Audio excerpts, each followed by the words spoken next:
가을 성어기가 되면서 우리 해역에서 이 중국어 어선의 불법 조업이 끊이지 않고 있는데요. 불법 조업을 하다 도주하던 중국 어선이 해경의 끈질긴 추격 끝에 붙잡혔습니다. 김항석 기자입니다. 캄캄한 어둠이 내려앉은 바다. 한 무리의 중국 어선들이 불법 조업을 하는 모습이 해경 항공기에 포착됩니다. 잠시 뒤 현장에 도착한 해경 함정. 중국 범장망 어선을 발견하고 조명을 비춥니다. 배를 멈추라고 명령하자 중국 어선이 갑자기 달아납니다. 정상명령 실시 중에 있음. 우주하는 중국은 하나, 둘, 셋, 넷, 다섯, 여섯. 해경 함정이 파도를 가르며 뒤쫓지만 중국 어선은 아랑곳하지 않고 계속 도주합니다. 렌즈 하나 발사 완료. 불타실 발랐음. 주변에 있던 무어가 중국 어선 10여 척이 해경 경비 함정의 진로를 막는 아찔한 상황도 벌어집니다.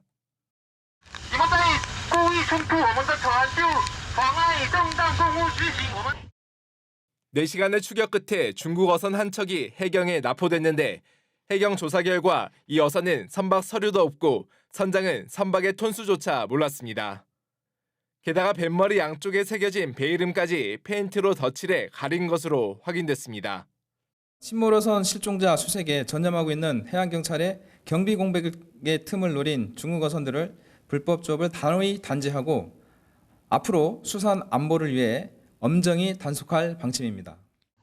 중국 어선들은 잠정 조치 수역 경계선에서 대기하다 우리 해역에 몰래 들어와 고기를 잡고 빠지는 게릴라식 조업을 하는 등 수법이 날로 교묘해지고 있습니다. 올해 잠정 조치 수역 근처에서 해경이 검문 검색을 실시한 중국 어선은 165척, 이 가운데 11척이 납포됐습니다.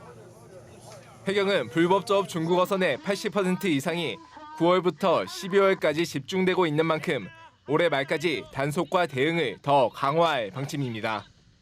MBC 뉴스 김항섭입니다. 서귀포시 앞바다에서 선박이 전복돼 선원 1명이 실종되는 사고가 발생했습니다. 오늘 오후 3시 40분쯤 서귀포시 성산읍 온평포구 인근 해상에서 입항 시간이 지난 성산선적 7.9톤급 어선이 연락이 닿지 않는다는 신고가 접수됐습니다. 해경이 현장에 도착했을 당시 어선은 이미 전복된 상태였으며 승선원 4명 가운데 3명은 연안 구조정을 통해 구조됐지만 60대 선장은 실종됐습니다. 해경은 함정과 헬기 등을 동원해 실종자 수색 작업을 벌이고 있습니다. 침몰한 금성호 실종자를 찾기 위한 수색이 8일째 이어졌지만 추가 실종자는 발견되지 않았습니다. 해경은 오늘 민관군 함정 37척과 항공기 8대를 투입해 사고 해역 주변 해상 수색을 진행하고 군과 경찰, 소방 등 480여 명이 해안가 수색을 벌였지만 별다른 성과를 거두지는 못했습니다. 해경은 어제 오후부터 사고 해역에 민간 잠수사를 투입해 금성호 선체와 연결된 그물 상태 등 수중 상황을 확인했습니다. 한편 지난 10일 이후 추가 실종자가 발견되지 않으면서 현재까지 사망자는 4명, 실종자는 10명입니다. 상위법을 위반했다며 제주도가 제의를 요구한 제주 들불축제 조례를 두고 제주도의회에서 공방이 이어졌습니다. 내년 제주도 예산이 5.1% 증가했지만 제주도청 예산으로 쏠리면서 읍면동 예산이 대폭 줄어든 점도 쟁점이 됐습니다. 박주영 기자가 보도합니다. 제주 들불축제 오름 블로키를 부활하는 내용을 담은 들불축제 지원조례. 상위법인 산림보호법을 위반한다는 논란이 일자 오영훈 도지사는 이 조례안에 대해 제의를 요구했습니다. 이 조례를 두고 도의회에서 공방이 벌어졌습니다. 새별오름 블로키 행사가 진행되는 토지는 초지법이 적용되는 목장 용지인데다 관광 개발을 위한 학술 연구 용도로 충분히 블로키를 할 수 있다는 주장이 나왔습니다. 게다가 내년 들불축제 프로그램에 화약을 사용하는 불꽃쇼를 비롯해 횃불 대행진, 달집 태우기 등을 포함해 놓고 제주도가 블로키는 상위법을 위반했다며 제의 요구한 것은 도의회를 무시하는 것이라고 비판했습니다. 그러니까 폭죽을 대대적으로 하겠다. 발표를 했어요. 용역에. 지금 그것도 검토를 안 해가지고 뚫고 들어온다는 게 말이 되느냐 이 말이에요. 이에 대해 제주도는 새별 오름이 산림 인근 지역으로 산림보호법에 적용되는 데다 산림청에서도 시정조치 공문을 보냈다고 반박했습니다. 산림보호법에 위반되지 않도록 시정 등 아니 조치해 주시기 바랍니다. 그러니까 시정 공문에 조치 워딩은 돼 있습니다. 제주도청으로 예산이 쏠리면서 읍면동 예산이 줄어든 것도 쟁점이었습니다. 제주도가 올해보다 예산을 5% 넘게 늘려잡았지만 읍면동 예산의 경우 오히려 11.5%나 줄었다며 날을 세운 겁니다. 가면 갈수록 읍면동에 여러 가지 포함되어 있는 사업이라든지 읍면동에 또 포함되어 있는 복지라든지 그리고 민생경제에 바닥에 깔린 것들이 전혀 작동이 안 돼요. 실제로 숫자로 확 나타나는 체감 예산 부분은 이래도 되나?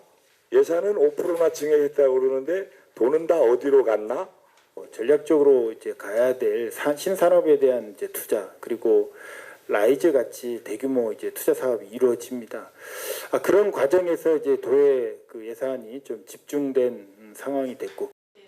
한편 오영훈 도지사 공약인 행정체제 개편과 관련해 주민투표 추진도 불투명한 가운데 추가 용역을 위한 예산 7억 원 편성을 두고도 비판이 이어졌습니다.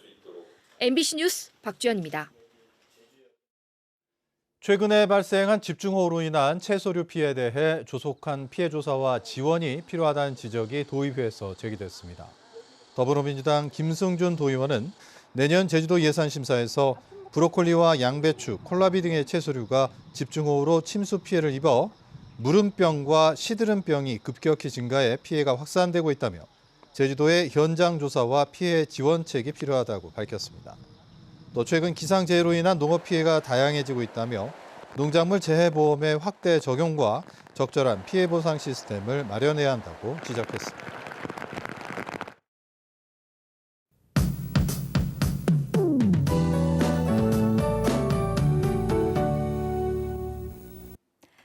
이번 주 내내 포근한 가을 날씨를 보였는데요. 주말에 추위를 부르는 가을비가 내리겠습니다. 비는 일요일 아침까지 가끔 내릴 텐데요. 5에서 20mm 정도가 예상됩니다. 산간 지역에서는 안개도 짙게 껴서 교통 안전에 유의하시기 바랍니다. 내일까지는 평년 기온을 웃돌면서 낮 기온이 23도까지 오르겠는데요. 비가 그치고 일요일부터는 북서쪽에서 찬 공기가 내려오겠습니다. 일요일에는 아침 기온 15도, 낮 기온 17도에 그치겠고요. 바람까지 강하게 불어서 부쩍 쌀쌀해지겠습니다. 다음 주 월요일에는 아침 기온이 9도까지 뚝 떨어지겠습니다. 건강관리 잘 하셔야겠습니다. 자세한 내일 지역별 기온입니다. 아침 기온 오늘보다 조금 높게 시작하겠는데요. 북부 동부 지역 19도, 서부 지역 18도, 산간 지역 13도로 시작하겠고요. 내일 낮 최고 기온은 북부와 서부 지역 23도, 남부 지역 24도까지 오르겠고 산간 지역은 19도 안팎이 예상됩니다. 내일 바다의 물결은 제주도 전해상에서 잔잔하게 일겠습니다. 대조기에 의해서 바닷물의 높이가 높은 기간인데요. 만조시 해안가 저지대에서는 침수 피해 없도록 유의하셔야겠습니다. 다음 주 내내 쌀쌀하겠고 수요일부터 주 후반까지는 흐린 날씨가 이어지겠습니다. 기상정보였습니다. 오영훈 지사는 오늘 서울중앙지법에서 열린 이재명 더불어민주당 대표의 선거법 위반 사건 1심 선고와 관련해 자신의 페이스북을 통해 유감을 밝혔습니다. 오 지사는 상식과 정의가 존중된 사법부의 판결이었는지 묻지 않을 수 없다며 이번 판결은 대한민국 민주주의를 후퇴시키는 안타까운 결정이라는 입장과 함께 항소심에서 법리적 오류가 바로잡히길 기대한다고 언급했습니다. 국민의힘 제주도당은 이재명 더불어민주당 대표 1심 선고와 관련해 논평을 내고 그동안 온갖 거짓말로 이루어진 이재명의 정치가 공식적으로 철퇴를 맞았다고 밝혔습니다. 특히 제주의 국회의원 3명도 보스에 맹종했던 정치를 되돌아보고 이재명을 위한 정치가 아니라 도민을 위한 정치를 하라고 말했습니다. 이상으로 뉴스데스크 제주를 마칩니다. 시청해주신 여러분 고맙습니다.